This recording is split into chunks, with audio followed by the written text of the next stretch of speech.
নমস্কার, নতুন একটি রান্নার ভিডিওতে আপনাদের সকলকে স্বাগত। আজ আমি রান্না করব বাঁধাকপির পকোড়া।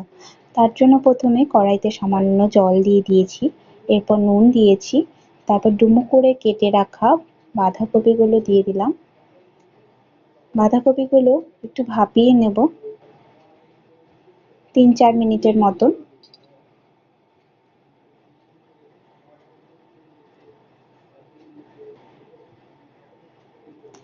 ভাপানো হয়ে গেছে বাঁধাকপিগুলো, এবার আমি এক এক করে সব তুলে নেব।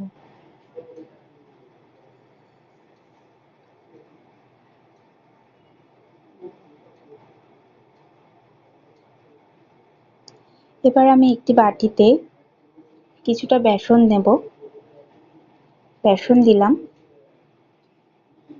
এরপর দেব চালের গুঁড়ো,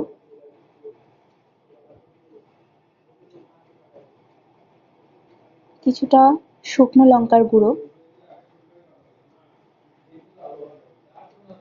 আর দেব কাঁচা লঙ্কা কুচি ও ধনেপাতা কুচি।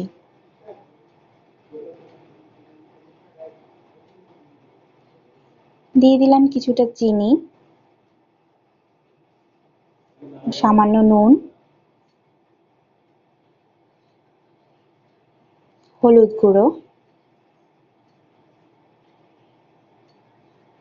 এবার দেব একটু কালো জিরে।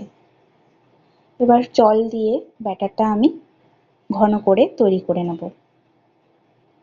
ব্যাটারটা আমার রেডি হয়ে গেছে। ওর মধ্যে আমি বাঁধাকপিগুলো ডুবিয়ে নিয়ে তেলে ভেজে নেব।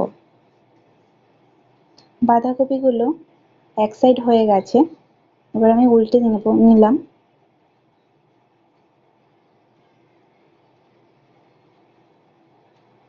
বেশ লাল লাল করে ভাজতে হবে।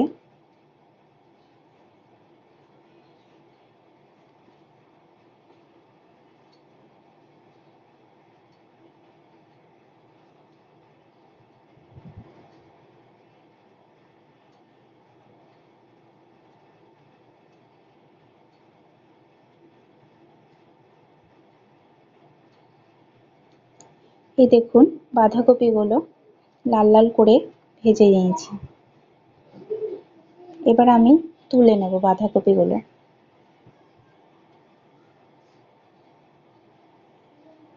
নিরামিষ দিনে ডালের সাথে এই বাঁধাকপির পকোড়া খেতে খুব ভালো লাগে। আপনারা বাড়িতে অবশ্যই ট্রাই করবেন। নমস্কার।